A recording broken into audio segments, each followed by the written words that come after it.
Hello guys, good day. Public Engineer here. So ngayon, ipapakita ko kung paano gumawa ng clock or yung running time using the Excel VBA code. So for example, open natin yung button na yan, then click natin yung start para may-start yung clock natin. So yun. Then, para natin paano yan ginawa, so punta kayo dito sa developer tab, then Visual Basic, then kailangan ninyo gumawa ng user form. So right click lang ninyo, then insert then user form. Then ito yung makikita ninyo, yung user form na yan. So yung user form na yan, change ko yung caption into clock. Then mag-insert ako ng text box or yung label. Instead na text box yung ginamit ko, is label yung ginamit ko. Okay? So para insert ninyo yung tools, yung text box na yung label na yan. So dito toolbars, then asa na yan? Project. Asa na yan? Okay. Wala. Okay, kung hindi nakashow yung toolbox, punta lang kayo dito sa view, then wait. Dapat naka-click yung user form natin, then view toolbox para makita ninyo.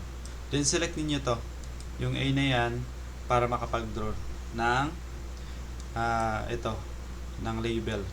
Pero instead na label yung ano natin, name, ginawa ko siyang txt clock. Tapos, change ko yung size niya. Yung text mo na, yung caption, ito yon. Tapos, yung font size, then yung font style. Okay? Then after that, yung kulay ng text ng label natin, I change it to white. Then, yung kulay ng user form natin, also I change it to color white. Then after that, I inserted a button here, command button para sa start natin. Then I rename it to BTN start. So it's up to you guys kung anong gagamitin ninyong naming. Then after that, double click lang natin yung start button. Then ito yung makikita ninyo. Ito yung makikita ninyo na wala pang call clock. So yun. So bali, ngayon gagawa muna tayo ng clock, yung sub clock natin.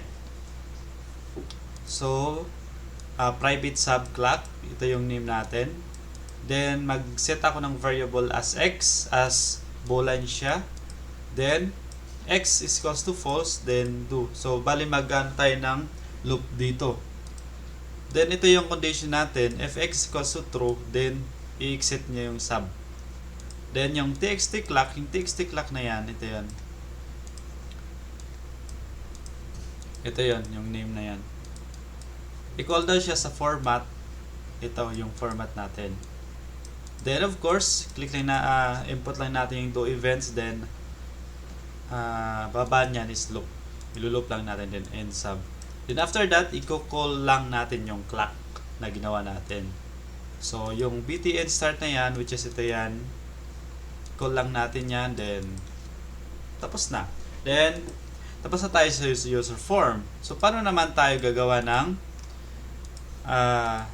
button sa Excel natin, Excel sheet? So una, dito lang tayo, insert lang tayo the shape. Ito yan. Then right click, edit text. Pwede na kayo magsulat. Okay? Then paano natin ma-assign yung macro?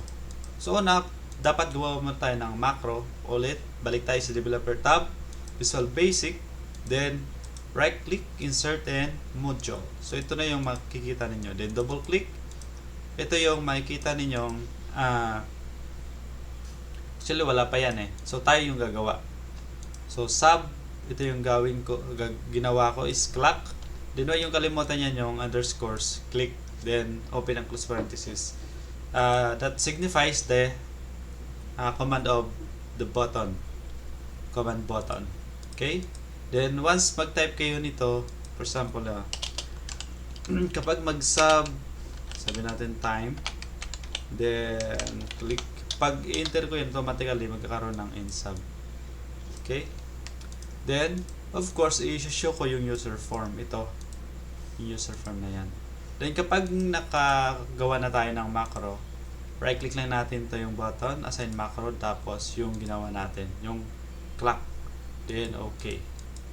Then, after that, click lang natin. So, itry na natin yung ginawa nating command, yung clock natin, open clock, then Beulah. Ito na yung ginawa natin, then start. So, yun lang kadali guys. So, sa mga tanong, just comment below. Then, don't forget to subscribe, like, and share to our YouTube channel. And of course, always click the notification bell so that you'll be notified once there's a new upload video. Thank you and God bless.